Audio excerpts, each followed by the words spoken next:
Bonjour, je vais parler du dernier épisode de Krypton. Il y a deux intrigues en parallèle. On reprend exactement là où ça s'était arrêté avec Segel qui s'enfuit de la base. Là où se trouve la petite portion de Black Zero qu'il a capturé, donc à l'extérieur de Kandor.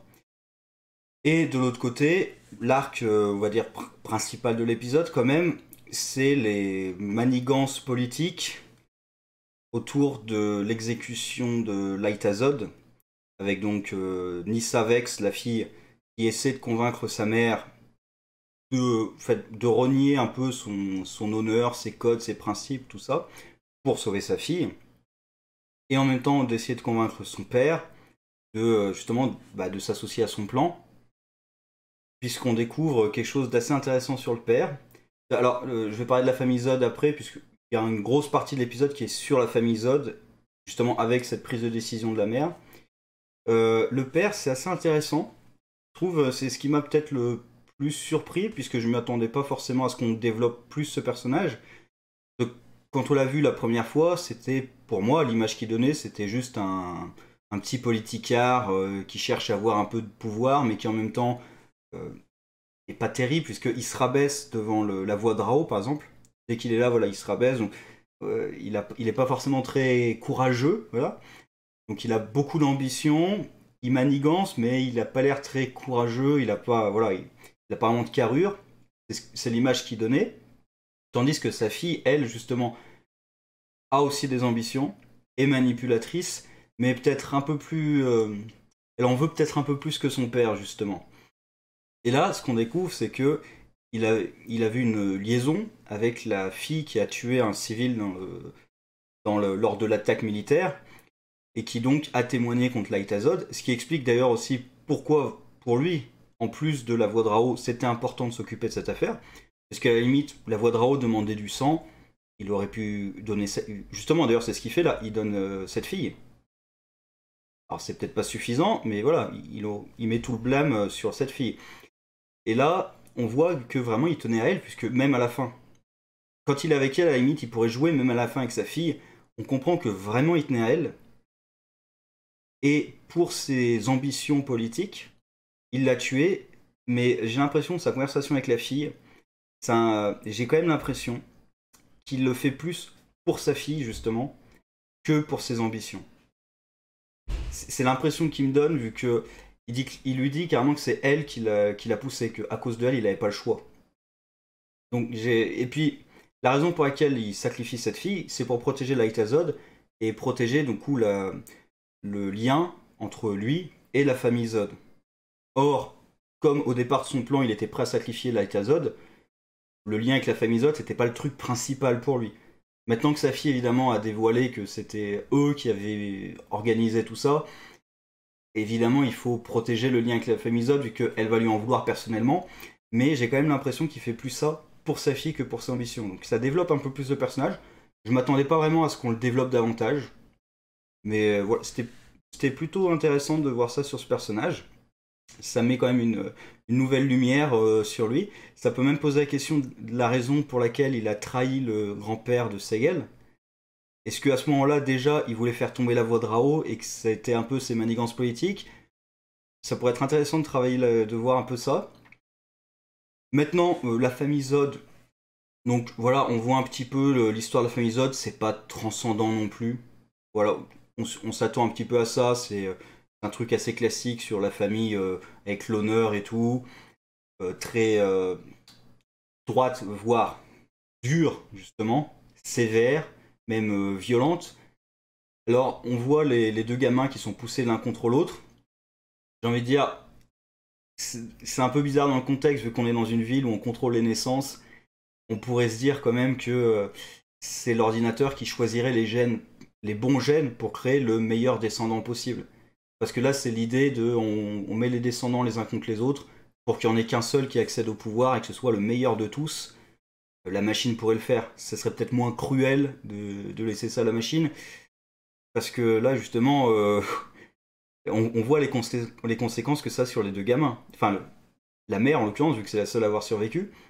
Alors, par contre, je m'étais dit, comme elle laisse son frère à l'extérieur de Kandor pour mourir, honnêtement, j'ai pensé un moment que c'était lui, le chef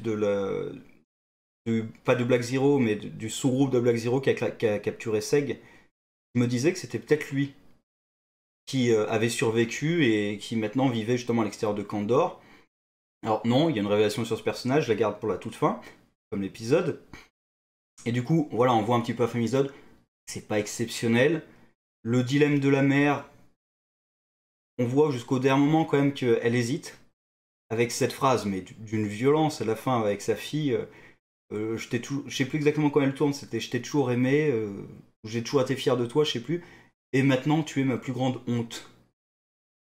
Alors ça, c'est d'une violence quand même.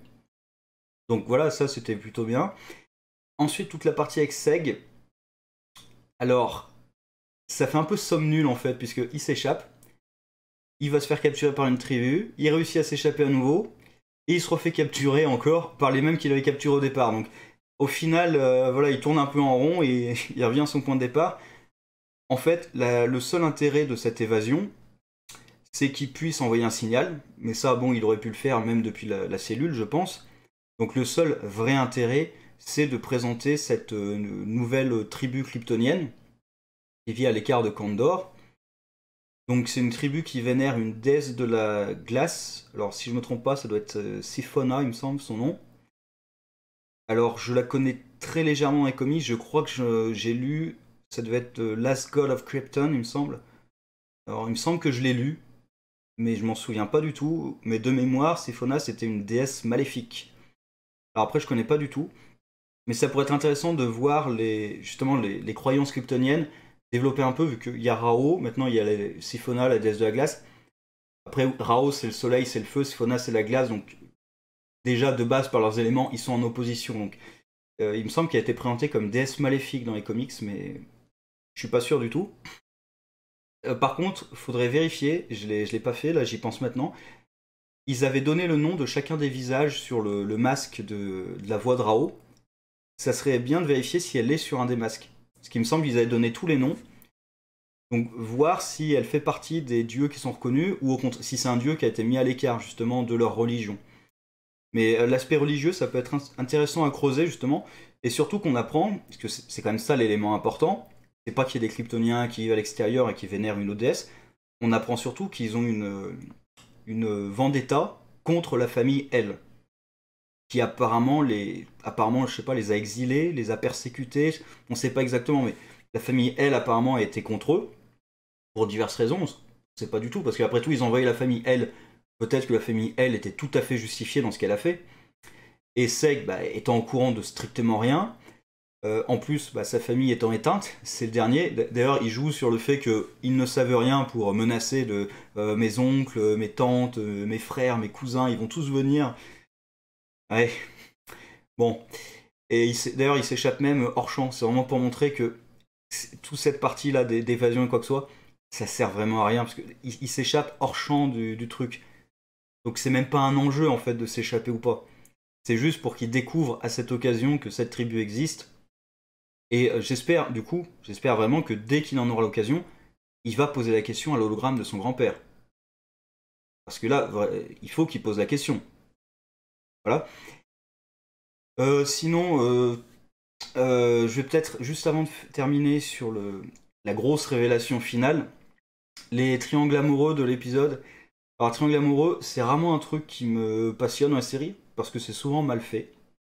Et là, c'est marrant parce qu'il y en a un qui risque de me déranger, et il y en a un que je trouve bien fait.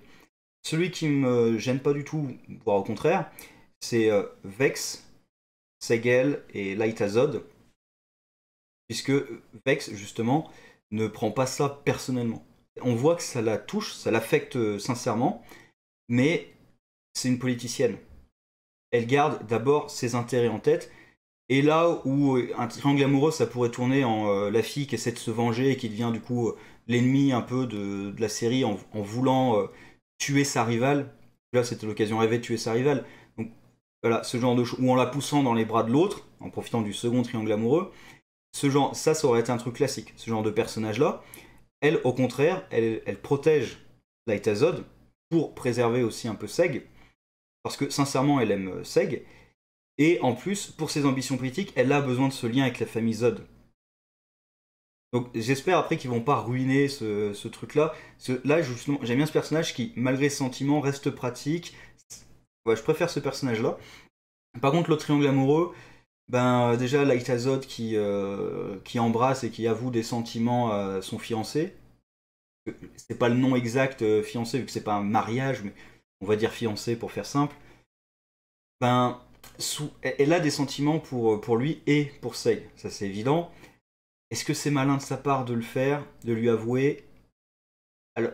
Elle pense qu'elle va être exécutée bientôt, donc après tout, elle peut se dire, de toute façon, voilà, autant lui faire plaisir, foutu pour foutu. Mais du coup, ce triangle amoureux, ça me dérange un peu, parce qu'en plus, dès qu'on met les deux ensemble, les deux garçons ensemble, évidemment, ils se foutent sur la gueule. Parce qu'évidemment, c'est des hommes, donc ils ont une rivalité amoureuse, dès qu'ils se voient, ils se foutent sur la gueule, c'est normal. Donc ce triangle amoureux-là, j'avoue que ça peut vite me gonfler. Faut voir comment ça se déroule. Parce que Laïta Zod, après, quand même, elle fait partie de la famille Zod, donc il y a l'honneur, tout ça. Et en même temps, Segel, bah déjà, il a quand même une relation avec Vex, même si il éprouve pas grand-chose pour elle pour l'instant. Et aussi, il a dit lui-même qu'il avait du mal à être face à Laïta, vu ce que sa mère a fait à ses parents. Donc en même temps, il pourrait quand même se distancier, donc toujours avoir des sentiments l'un pour l'autre, mais que Laïta soit avec son fiancé et que lui reste avec Vex ou avec quelqu'un d'autre, peu importe. Et du coup, la grosse révélation de l'épisode, je vais terminer là-dessus, c'est que le chef de Black Zero qui a capturé Seg, bah, c'est Drew Zod.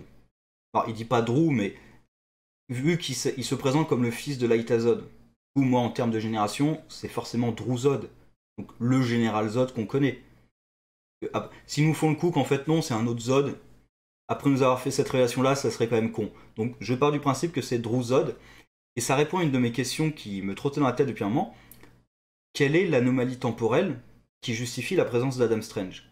Alors on n'a pas la réponse directe, mais au moins c'est une anomalie temporelle. Le fait que le fils de Laïta Zod existe et soit adulte, c'est une anomalie temporelle. Donc on peut imaginer qu'il a voyagé dans le temps, comme Adam Strange. La question c'est, est-ce que c'est lui qui est à l'origine des problèmes que doit régler Adam Strange, ou au contraire, est-ce que lui aussi est venu pour régler les problèmes? Puisque si c'est la survie de la planète qui est en jeu, bah Drew Zod aussi peut venir, parce que même s'il en veut à Kal-El, bah, si Krypton est détruite avant sa naissance, bah, il naîtra pas. Donc aussi, ça peut expliquer. Mais après, il y a quand même un truc bizarre, c'est que si c'est Drew Zod qui vient du passé, pourquoi est-ce que Kal-El n'a pas pu venir? C'est ça le truc, c'est-à-dire que si Krypton est détruite et que ça empêche la naissance de Kal-El, bah, Kal-El et Drew Zod n'existent pas. Et du coup, si Kal-El ne peut pas venir à cause de ça, Drew Zod non plus. Donc est-ce qu'il y aurait autre chose? Est-ce qu'en fait, ça serait pas la planète qui est détruite, mais que la famille L, par exemple, serait éteinte? Est-ce que Adam Strange, son but, c'est vraiment de sauver la planète de Brainiac, ou est-ce qu'il y a autre chose? Est-ce que c'est tout? Est-ce qu'il y a plus? Ou est-ce que son plan, en fait, c'est complètement autre chose? Donc, plusieurs questions quand même comme ça. Et alors, j'ai dit que je terminerais là-dessus, mais en fait, il y a un autre point qui m'est revenu. Il y a une gestion un peu bizarre dans l'épisode, à cause du temps et de l'espace, dans la partie avec l'évasion de Seg, puisqu'il retourne dans les tunnels où il avait été capturé, il trouve la fille, ça très bien, parce qu'elle était capturée par eux, oui, mais après, il y a un passage très court où elle le guide dans les tunnels, et tout de suite, il tombe sur la tribu qui vénère la déesse Siphona, et du coup, ça donne l'impression qu'ils sont vraiment quasiment côte à côte. Que la petite base de la sous-organisation Black Zero est quasiment à côté de la tribu. Ça donne vraiment cette impression-là en termes de temporalité. Parce que la séquence où elle le guide est très courte. Alors après, on ne sait pas si elle l'a guidé sur peut-être plusieurs kilomètres. Vu son état, il y a quand même peu de chance. Ils sont peut-être sortis et ils sont repassés dans un autre tunnel, oui. Pareil, vu son état, il y a peu de chance. Donc c'est juste spatialement, j'ai du mal à comprendre. Est-ce que la tribu, ils sont aussi proches que ça de la base des Black Zero, alors qu'ils ont enlevé l'une d'eux, et ils sont pas venus la chercher? Enfin, après tout, ils sont dans les tunnels armés, donc peut-être qu'ils la cherchent, mais... Et, voilà. Et oui, quand ils les trouvent, peut-être qu'ils les amènent encore plus loin, c'est possible, mais je veux dire, spatialement, quand même, ça donne l'impression qu'ils sont vraiment côte à côte. Donc ouais, je trouve juste ça un peu mal géré. Et en plus, comme c'est les mêmes décors, les souterrains, c'est à peu près tous les mêmes décors. Donc déjà, les décors se ressemblent déjà beaucoup. Ils essaient de faire quand même des décors différents. Les souterrains, ça ressemble pas évidemment aux bâtiments. Ils essaient aussi de faire des plans d'extérieur, des bâtiments par exemple en CGI. On voit clairement que c'est du CGI. Ils essaient de faire des plans un peu d'extérieur pour déjà nous dire dans quel endroit on se trouve. Parce que c'est vrai qu'un truc déjà, c'est que c'est toujours la nuit. Alors leur dieu, c'est Rao, le dieu du soleil, là, le soleil rouge. C'est toujours la nuit sur cette planète. Tout le temps. Je sais pas, faudrait peut-être mettre un peu de lumière sans temps. Alors que ils ont un dôme d'énergie, donc la lumière, ils peuvent créer une lumière artificielle s'ils veulent. Du coup, c'est un peu bizarre, c'est vraiment tout le temps la nuit. Et ils jouent quand même un peu sur les lumières pour que les environnements paraissent un peu différents. La guilde militaire, il y a beaucoup de rouge par exemple. Donc quand même, on arrive à se repérer. Je dis pas que on est perdu dans les zones, mais comme tout se ressemble un peu beaucoup, les tunnels, c'est quasiment tous les mêmes. L'endroit où se trouve la tribu et l'endroit où il a été captif, ça se ressemble énormément. Donc ça donne l'impression que c'est vraiment juste côte à côte. Je trouve ça un peu bizarre quand même. Bon, c'est un détail après, hein, mais c'est vrai que ça m'a quand même questionné quand je l'ai vu. Bien, donc sur ce, au revoir.